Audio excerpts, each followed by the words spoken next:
Y el tiempo seguía avanzando, es indetenible. 1806, 1807, nuestros cazadores correntinos participando en las invasiones inglesas, donde también Belgrano con ellos estuvo junto en los corrales de Miserere.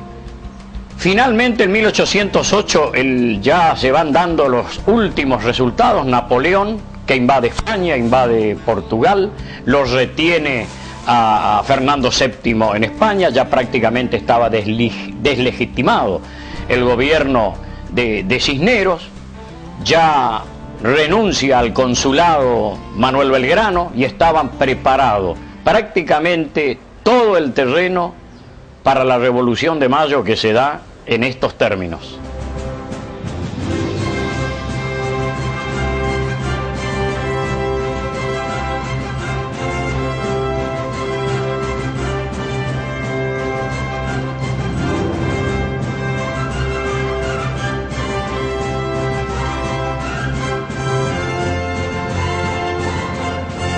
Después del 25 de mayo, ¿cómo estaban las cosas?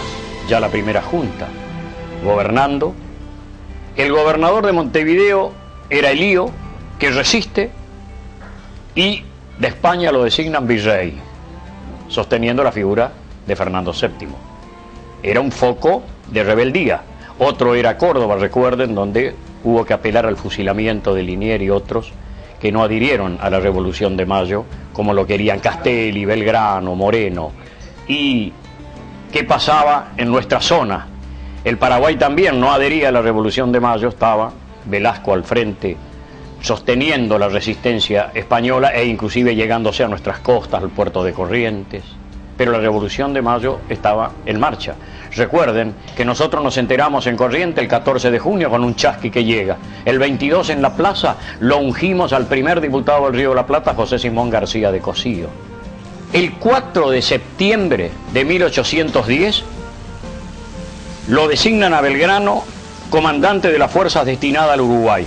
Pero enseguida nomás, el 22 de septiembre, amplían la designación a general en jefe de la expedición militar a los pueblos de la Banda Oriental, Santa Fe, Entre Ríos, Corrientes y Paraguay. Aquel hombre de 40 años, abogado y economista, recibido en España, en cuyos salones cortesanos aprendió el arte de la conversación, aquel hombre educado, fino, acaba de recibir el nombramiento de gobernador y jefe supremo de la Banda Oriental, el 4 de septiembre, y la extensión de la autoridad militar a la provincia de Corrientes y a la gobernación del Paraguay el día 22. Parte el 22 de septiembre de Buenos Aires el general Belgrano. Tiene que recorrer, si le dijera hoy a un chico, ¿te animás? 1800 kilómetros de a caballo. Parte de Buenos Aires el 22 de septiembre. Y para que vean que no solo se refugiaba en el placer de Buenos Aires, lo hace con un pequeño ejército de 200 hombres. El 28 está en San Nicolás y suma 357 hombres, de los cuales 60 eran veteranos del regimiento de Blandén, de la frontera.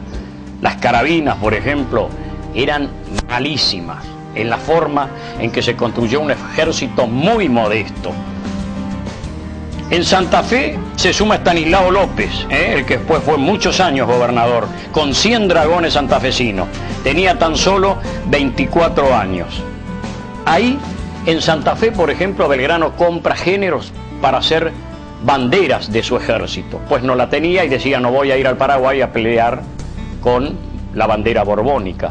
De ahí es que compra los géneros, inspirado en Francisco de Miranda, aquel que plantara la tricolor en la Venezuela en 1807, 1808, compra un género amarillo, rojo y azul, uno para cada división. La vestimenta y equipo de infantes eran precarios e incompletos, y estaban armados con fusiles a chispa, con un alcance eficaz de 150 metros, y bayoneta. No tenían carpas para el personal ni para el material en general. Para la alimentación se compraba ganado o se la obtenía por donativos. En Paraná se organizó e instruyó a los efectivos. El ejército se organizó en 4 divisiones, aunque finalmente fueron 3. Una división al mando del comandante Gregorio Perdriel, con fracciones de los regimientos número 1 y número 2 de Infantería Patricios, la segunda división al mando del comandante Ignacio Warnes, integrada por las fracciones del regimiento número 3 y granaderos de Fernando VII, la tercera al mando del comandante Diego Alvear, blandengues y milicias de Entre Ríos, las milicias de Yapeyú al mando del coronel Rocamora, finalmente no se pudieron integrar. Cruza el río Paraná y a la altura de Punta Gorda, ahí baja el ejército de Manuel Belgrano, que ya está reuniendo 950 hombres. El trayecto de Manuel Belgrano hacia el Paraguay lo hacía por un camino dorsal, le llamaban, es decir, escapaban a los ríos, donde ahí tenía mayor presencia y gravitación las fuerzas españolas. Por eso prácticamente atravesó por la mitad de Entre Ríos y hizo este itinerario. Y en las puntas del arroyo Basualdo lo espera al general doctor Manuel Belgrano José Andrés Casco y Mendoza, el comandante de armas de la villa del Curuzú Cuatiá. Comandante Casco, mi general.